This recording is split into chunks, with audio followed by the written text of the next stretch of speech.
I thought my grandmother had forgotten about me. At the will reading, my cousins walked away with millions from her botanical patents, while I got a wooden box containing a single seed and a plane ticket to some island I'd never heard of. I felt like the family disappointment until a local guide on that remote island said 7 words that changed everything. Before we dive into this incredible story, I'd love to know what's your favorite kind of plant. Drop it in the comments below and be sure to subscribe for more amazing stories every day. Now let me take you back to the day I thought I'd lost everything. The law office of Campbell and Associates smelled like old leather and disappointment. I sat in an uncomfortable chair, fidgeting with the sleeves of my only good blazer, watching my cousins Theodore and Abigail whisper confidently to each other across the mahogany conference table. They looked like they belonged here. Expensive suits, perfect hair, the kind of quiet arrogance that comes from never having to check your bank balance before buying coffee. I, on the other hand, felt like an imposter. My blazer was 3 years old and bought on clearance. My shoes had a scuff I'd tried to cover with a Sharpie. I worked at the Seattle Aquarium, making barely enough to cover my student loans and rent on a studio apartment that was generous to call cozy. "Thank you all for coming," said Mr. Campbell, adjusting his wire-rimmed glasses as he opened a thick folder. "We're here for the reading of Dr. Louisa Griffin's last will and testament." My grandmother, even her name sounded important when he said it like that. Dr. Louisa Griffin, renowned botanist, holder of 17 patents for plant-based medicines, author of 3 groundbreaking books on rare flora. She'd spent her life traveling to remote corners of the world, discovering plants that could cure diseases, developing treatments that had helped millions of people, and I'd barely known her. Growing up, Grandma Louisa was more legend than family member. She'd appear at Christmas with exotic gifts and stories about rainforests and mountain expeditions, then disappear again for months at a time. My cousin's parents, her other children, had followed her into the business world, turning her discoveries into profitable pharmaceutical companies. My mother had been the black sheep, choosing to become a high school biology teacher instead of chasing patents and profits.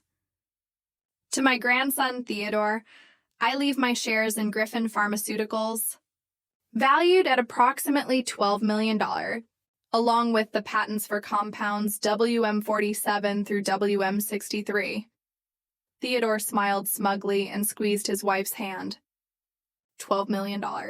I tried to imagine what that kind of money would feel like, what problems it would solve, what doors it would open. To my granddaughter, Abigail, I leave my shares in Griffin Biotech, valued at approximately $15 million, along with the patents for compounds WM64 through WM81. Abigail actually clapped her hands together softly like she was at a golf tournament. 15 million? Between the two of them, they just inherited enough money to buy small countries. I waited for my name, my heart pounding with a mixture of hope and dread. Maybe there was something left. Maybe Grandma Louisa had remembered the granddaughter who'd actually studied biology, who'd chosen science over business, who'd spent her career trying to protect marine life instead of exploit it.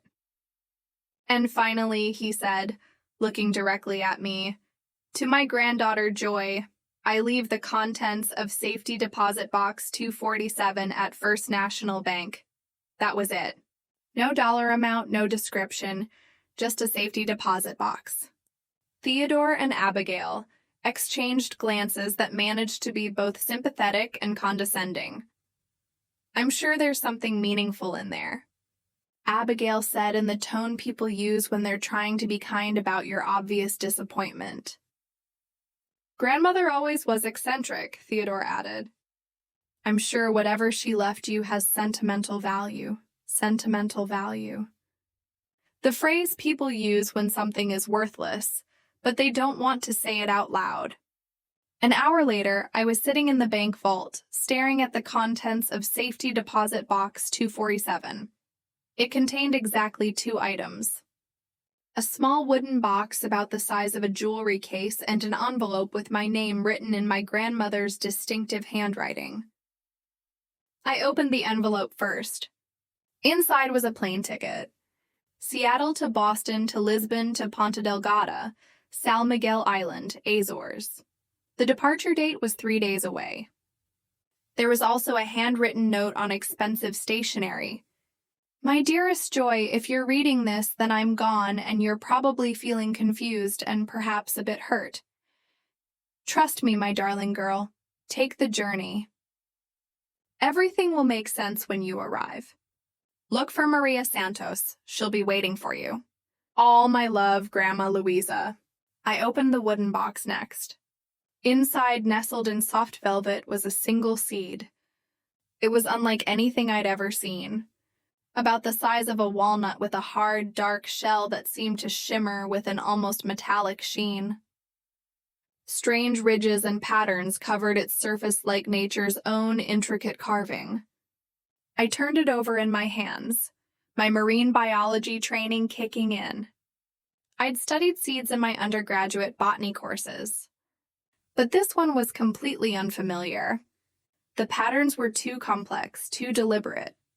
It looked ancient, like something that might have grown in prehistoric forests. A plane ticket to get to an island I'd never heard of and a mysterious seed. While my cousins had inherited enough money to retire in luxury, I'd inherited what?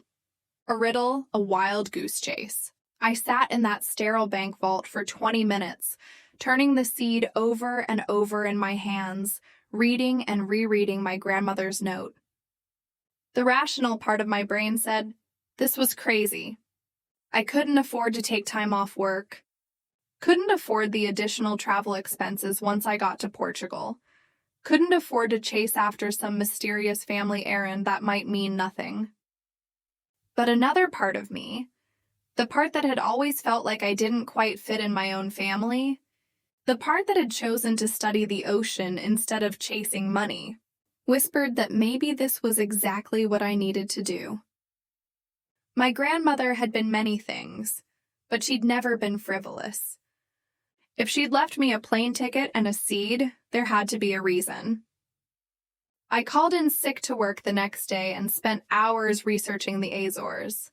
The islands were a Portuguese archipelago in the middle of the Atlantic, known for volcanic landscapes, hot springs, and unique ecosystems. San Miguel was the largest island with a population of about 140,000 people. It was beautiful, remote, and expensive to visit. I also tried researching the seed, photographing it from every angle, and running the images through botanical databases. Nothing. It's like the seed didn't exist in any scientific literature. By the 3rd day, I'd made my decision. I packed a single suitcase with clothes suitable for hiking and unpredictable weather, withdrew most of my savings account for expenses, and headed to the airport. The flight was long, nearly 20 hours with layovers, and gave me plenty of time to second-guess my decision. What if this was some kind of elaborate joke? What if my grandmother had been suffering from dementia at the end, and none of this made sense? What if I was about to spend my life savings on a meaningless trip to an island where no one was waiting for me? But every time I started to panic, I'd take out the wooden box and look at the seed. There was something about it that felt important, significant. It seemed to pulse with potential energy, like it was just waiting for the right conditions to reveal its secrets. The plane descended through clouds towards San Miguel Island, and I got my first glimpse of the landscape below. It was breathtaking. Green hills dotted with small towns, dramatic coastlines where volcanic cliffs met the Atlantic, and in the center of the island, what looked like massive crater lakes reflecting the sky like mirrors. Ponta Delgada Airport was small and efficient. I collected my luggage and walked through customs, looking around nervously for someone who might be Maria Santos. My grandmother's note had said she'd be waiting, but what if she wasn't? What if I was stranded on Annis Land where I didn't speak the language with no plan and dwindling money? Joy Griffin. I turned to see a woman approaching me with a warm smile. She was probably in her 50s with graying hair pulled back in a practical ponytail and the kind of deep tan that comes from spending most of her life outdoors. She wore hiking boots, cargo pants, and a fleece jacket that had seen better days. "I'm Maria Santos," she said, extending her hand. "Your grandmother told me to watch for a young woman who looked like she was questioning every decision that had brought her here." I laughed despite my nervousness. "That's definitely me." "You knew my grandmother. Louisa and I were old friends." "Very old friends." "She spoke of you often." "She did? Oh, yes. She was very proud of your work with marine conservation. She said you were the only one in the family who understood that some things are more valuable than money." We walked out of the airport into the warm Atlantic air. The island smelled like salt and flowers with an underlying hint of volcanic sulfur that reminded me this was a geologically active place. "Where are we going?" I asked as Maria led me to a well-worn Land Rover. "To see what your grandmother left for you," Maria said mysteriously. "But first we need to drive to the other side of the island. It's about an hour through the mountains." As we drove, Maria told me about the island's history, its unique ecosystem, its volcanic origins. She was clearly a naturalist, pointing out endemic plants and explaining how the island's isolation had led to the evolution of species found nowhere else on Earth. When left alone, we drove through small villages with whitewashed houses and red tile roofs, past fields where cows grazed on impossibly green grass, through forests of trees I didn't recognize. The landscape was like nothing I'd ever seen. Simultaneously familiar and alien, European and tropical, ancient and timeless. "Can I ask you something? What exactly did my grandmother do here?" "I mean, I know she was a botanist, but she was protecting something," Maria said simply. "Something very rare, very valuable, and very fragile. Something that certain people would destroy if they knew it existed." "What kind of something?" "You'll see." We drove for another 20 minutes before Maria turned off the main road onto what was barely more than a dirt track. "What your grandmother left for you isn't on San Miguel itself," Maria said as she saw my worried face. "It's not." She smiled mysteriously.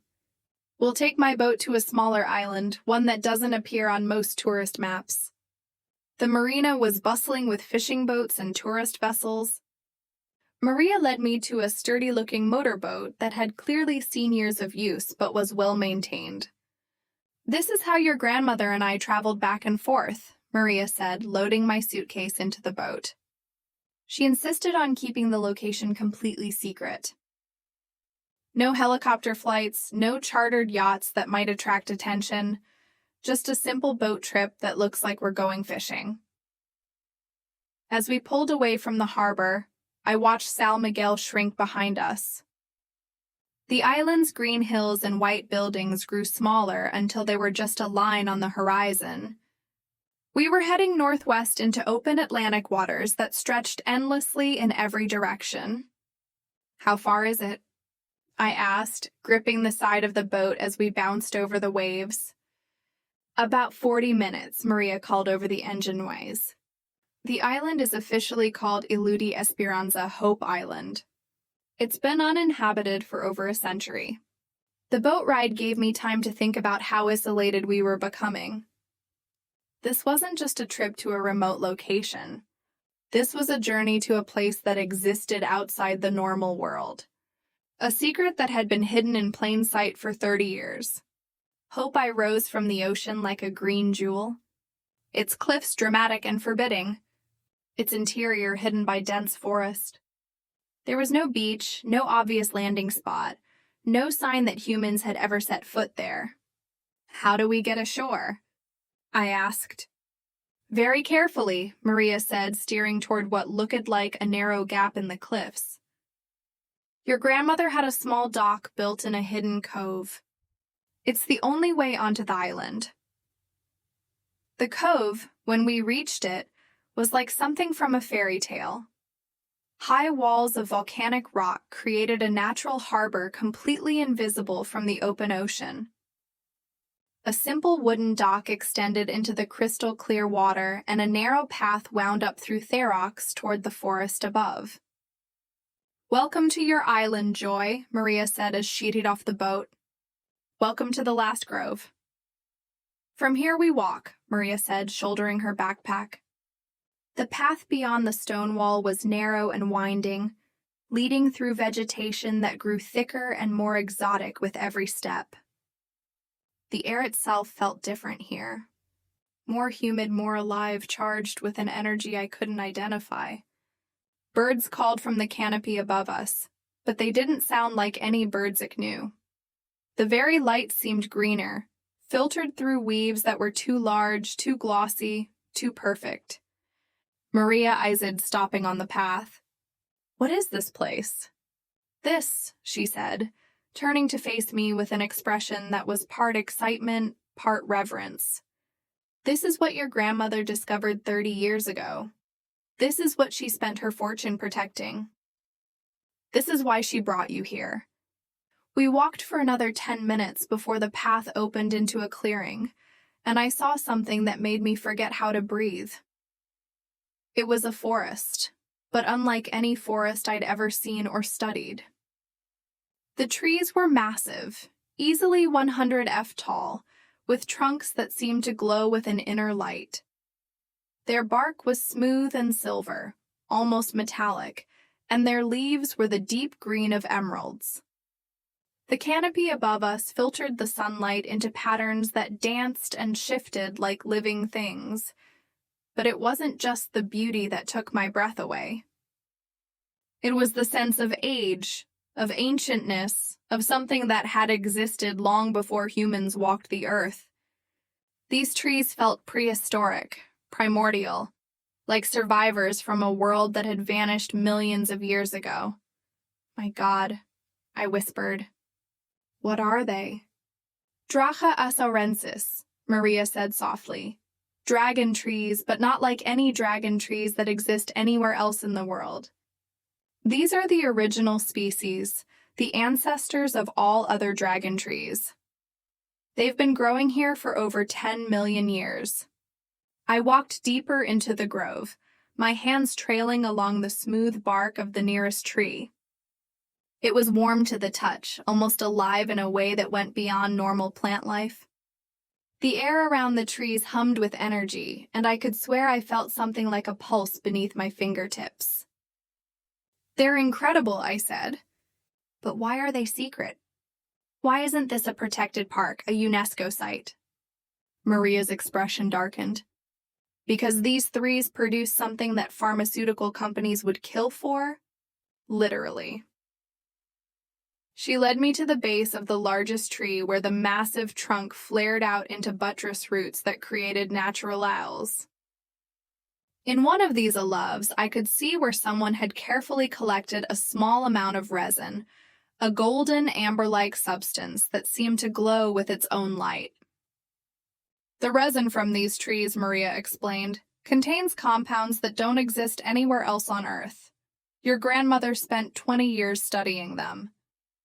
They have properties that could revolutionize medicine, cancer treatment, neurological disorders, aging itself. I felt a chill run down my spine. That's why she kept this place secret. Exactly. If the pharmaceutical industry knew about this grove, they'd strip mine it within a year. They'd cut down trees that have been growing for millennia, destroy an ecosystem that can never be replaced. All for profit. I pulled the wooden box from my backpack and opened it, showing Maria the seed my grandmother had left me. Is this a seed from these trees? Maria confirmed. But not just any seed. That's a seed from the mother tree, the oldest and largest tree in the grove. Seeds from the mother tree are incredibly rare. The tree only produces them once every 7 years, and only a few at a time. I looked at the seed with new understanding. This wasn't just a mysterious inheritance. It was a piece of something irreplaceable, something that connected me to millions of years of evolution. But why did she leave it to me?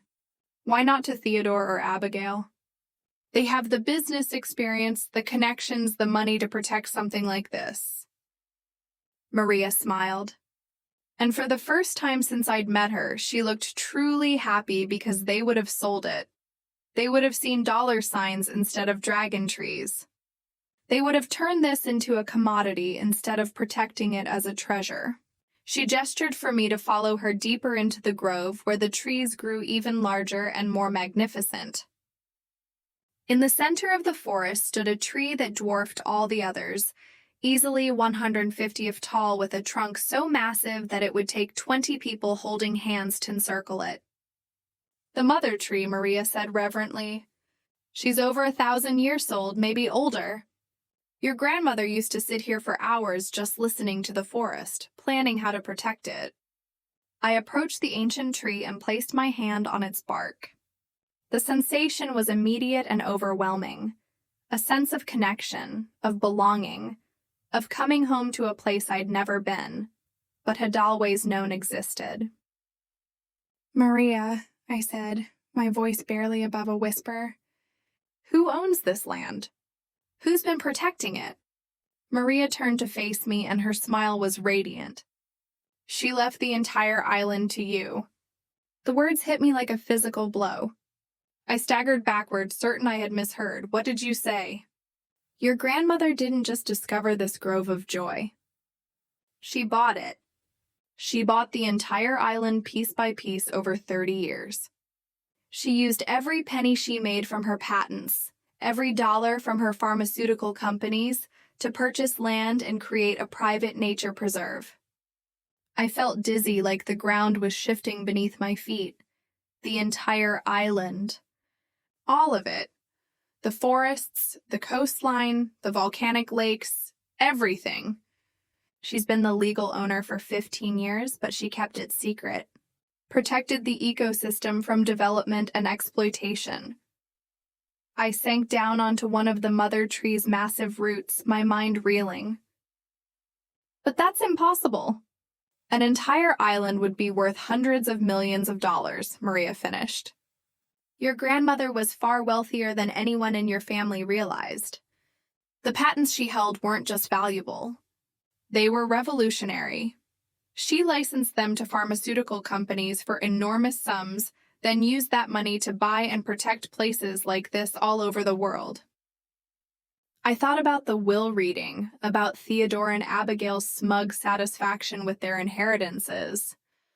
12 and 15 million seemed like unimaginable wealth, but they were nothing compared to what I was hearing. Why didn't she tell anyone? Why keep it secret? Because the moment word got out that she owned an island with trees like these, every pharmaceutical company in the world would have come after her. They would have offered billions, threatened lawsuits, used every tool at their disposal to get access to this 30 years off her life playing a very dangerous game. Joy. She was protecting something that could change the world, but only if it remained protected. The compounds in these trees could cure diseases, extend human life, revolutionize medicine, but only if the trees survived to produce them sustainably. I looked around the grove with new eyes. Every tree represented millions of years of evolutionary wisdom forever. I've spent 3 decades protecting this place, buying land piece by piece, creating a legal framework that will preserve it long after I'm gone.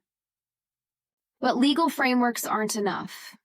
This place needs a guardian, someone who understands that true wealth isn't measured in bank accounts, but in the preservation of irreplaceable natural treasures.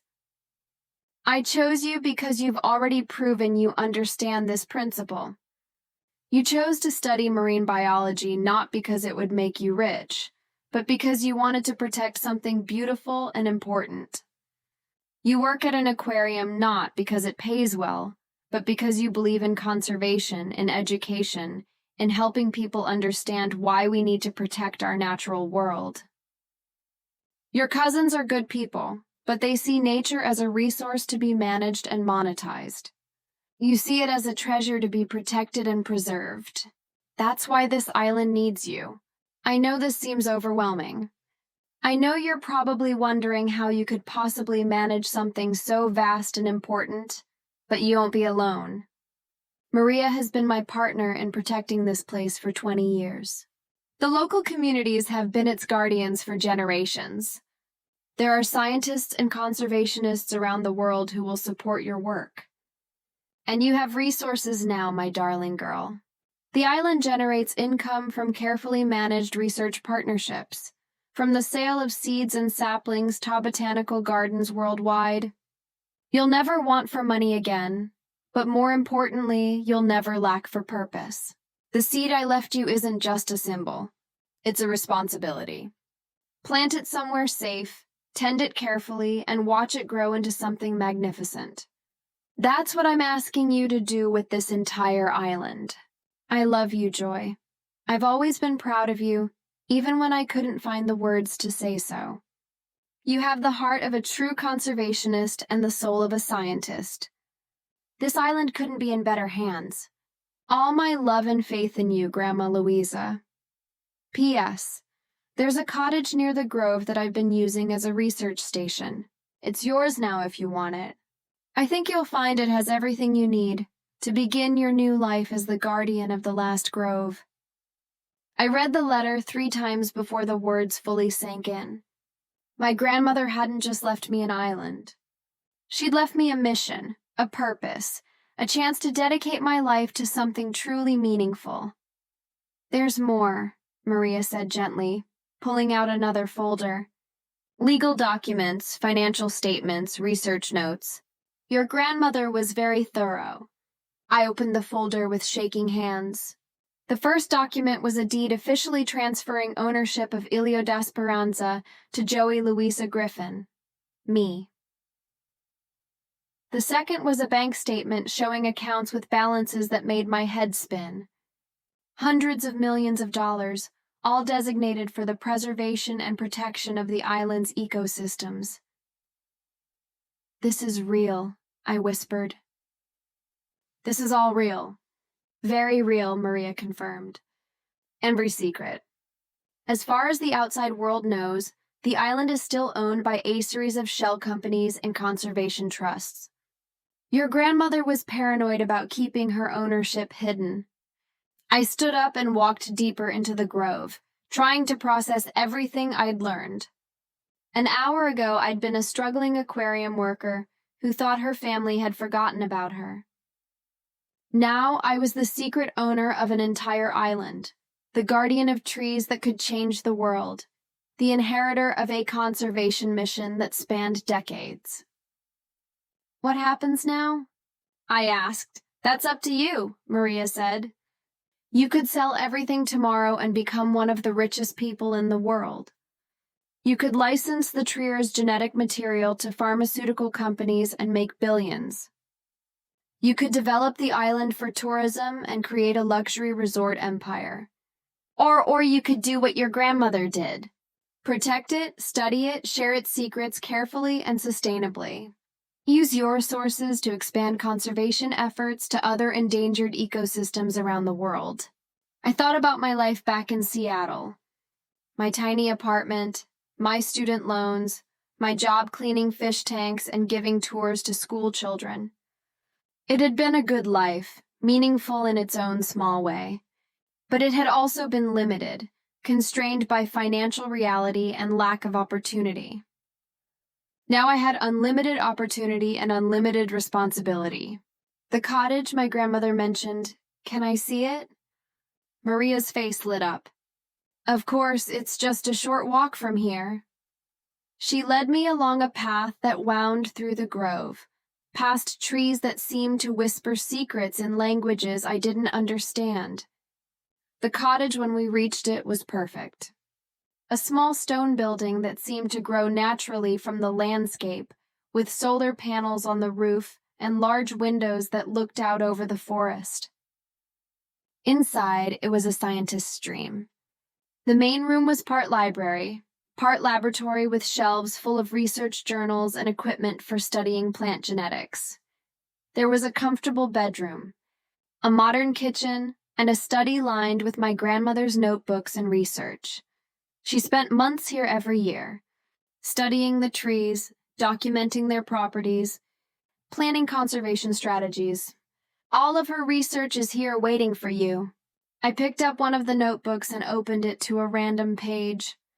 My grandmother's handwriting filled the margins around detailed botanical drawings, notes about soil composition and rainfall patterns, theories about the tree's evolutionary history. She really did this. I said more to myself than Maria. She really spent 30 years protecting this place, and now it's your turn, Maria said softly. I walked to the window and looked out at the grove, at the ancient trees that had survived ice ages and volcanic eruptions that had evolved in isolation for millions of years, that held secrets that could benefit all of humanity if properly protected and studied. My phone buzzed with a text message, probably my supervisor at the aquarium wondering where I was, when I'd be back to work. The thought of returning to my old life, of pretending this had never happened, seemed impossible now. Maria, I said, turning away from the window, I need to ask you something important. Anything. Will you help me? Will you teach me what I need to know to do this right? Her smile was radiant. Joy, your grandmother and I always hoped that someday someone would come along who could take this work to the next level, who could expand it beyond just this island. What do you mean? Your grandmother owned more than just this island. She had conservation projects on 6 continents, protected forests in the Amazon, marine sanctuaries in the Pacific, research stations in places most people have never heard of. She built a global network of protected ecosystems, all funded by her pharmaceutical patents, all managed through shell companies and conservation trusts. I felt dizzy again. How much? Billions of dollars. Joy. Hundreds of thousands of acres of protected land. Research partnerships with universities around the world. Your grandmother wasn't just a botanist. She was a conservationist, and she did it all in secret. I sank into one of the cottage's comfortable chairs, overwhelmed by the scope of what I'd inherited. I don't know if I can do this. I don't know if I'm smart enough, strong enough, experienced enough. Your grandmother felt the same way when she started, Maria said, sitting across from me. But she learned and she grew into the role, and you have something she didn't have when she began. What's that? You have her 30 years of work to build on. You have established systems, trusted partners, proven strategies. You don't have to start from scratch. You just have to continue what she began. I looked around the cottage at the evidence of my grandmother's life's work, at the research that could change the world if properly continued. Outside the window, the grove stood silent and ancient, waiting for its new guardian to make a choice. There's something else, Maria said, pulling out one final envelope. Your grandmother recorded a video message for you. She wanted you to hear it after you'd seen the grove, after you understood what you'd inherited. She handed me a tablet and pressed play. My grandmother's face appeared on the screen, older than I remembered, but with eyes that sparkled with intelligence and determination. Hello, my darling Joy. If you're watching this, then you've found the growth and learned the truth about your inheritance. I imagine you're feeling overwhelmed, perhaps frightened by the responsibility I've placed on your shoulders. I want you to know that I didn't choose you lightly. I've been watching you your entire life, proud of every choice you've made, every sacrifice you've accepted in service of something larger than yourself. When you chose marine biology over a more lucrative career? When you took a job at an aquarium instead of a corporate laboratory? When you dedicated your life to education and conservation instead of profit? Those choices told me everything I needed to know about your character. You have the heart of a true conservationist, Joy. You understand that some things are more valuable than money. That some treasures are worth protecting even when no one else understands their value. That's exactly what this island needs. Someone who will see it not as a resource to be exploited, but as a treasure to be preserved. I know this seems impossible. I know you're probably wondering how you could possibly manage something so vast and important. But remember, my darling girl, every great conservation effort started with one person who cared enough to try. John Maria protecting UCT. Rachel Carson exposing the dangers of pesticides. Jane Goodall studying chimpanzees. They all started as individuals who believed that nature was worth fighting for. You're not alone in this work. You have Maria, who has been my partner and friend for 20 years. You have resources that will allow you to hire the best scientists, the most dedicated conservationists, the most effective legal advocates. You have a network of protected areas around the world that are already making a difference. But most importantly, you have something that can't be bought or taught. You have the passion to do this work not because you have to, but because you want to. Because you understand that protecting these trees, preserving these ecosystems, sharing these discoveries responsibly, that's not just a job, it's a calling. I love you, Joy. I believe in you. And I know that this island, these trees, this work, they couldn't be in better hands. Welcome to your new life, my darling girl. Make it extraordinary. The video ended and I sat in silence for several minutes, tears streaming down my face. My grandmother had seen something in me that I'd never seen in myself. The potential to be more than just a struggling scientist, to be a guardian of something irreplaceable. What do you think? Maria asked gently. I stood up and walked back to the window, looking out at the grove that was now mine to protect. The mother tree stood in the center of the forest like an ancient sentinel, its silver bark gleaming in the afternoon sunlight. Birds I couldn't identify called from the canopy, and the air itself seemed to pulse with life and possibility. I think, I said slowly, that I need to call my supervisor and quit my job. Maria laughed. Is that a yes? I turned to face her, feeling something I hadn't felt in years. A sense of purpose, of belonging, of being exactly where I was meant to be. That's a yes, I said firmly. I'm going to do this.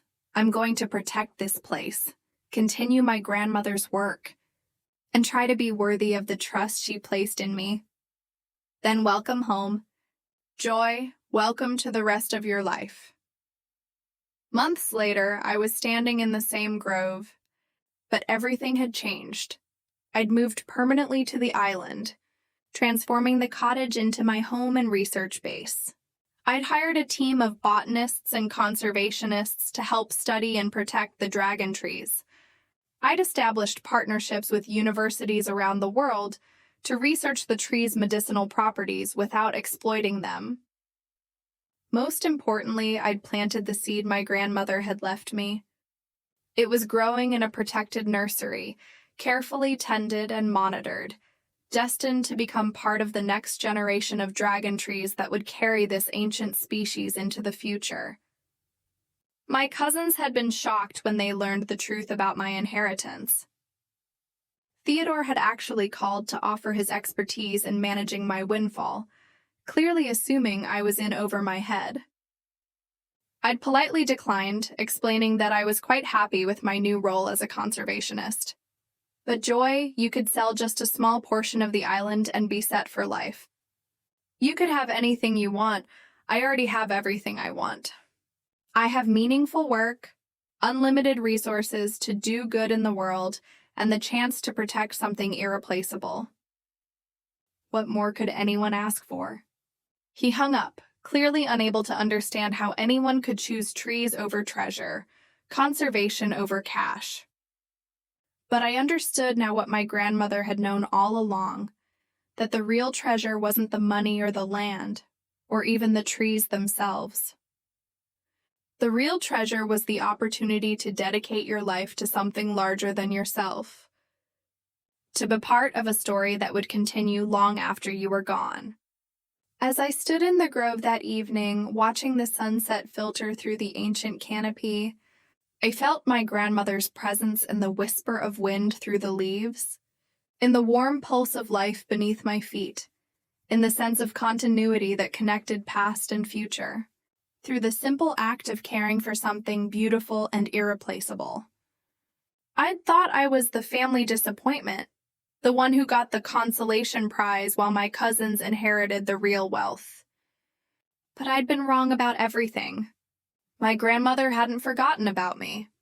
She'd been preparing me my entire life for this moment, this choice, this chance to become the guardian of something that could change the world. The seed she'd left me was growing into a tree, and I was growing into the person she'd always believed I could become.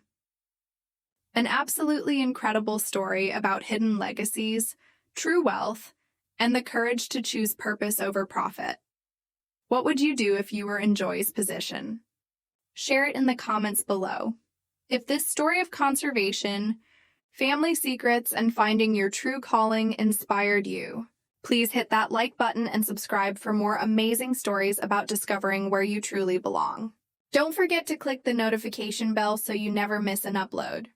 Thanks for watching, and we'll see you in the next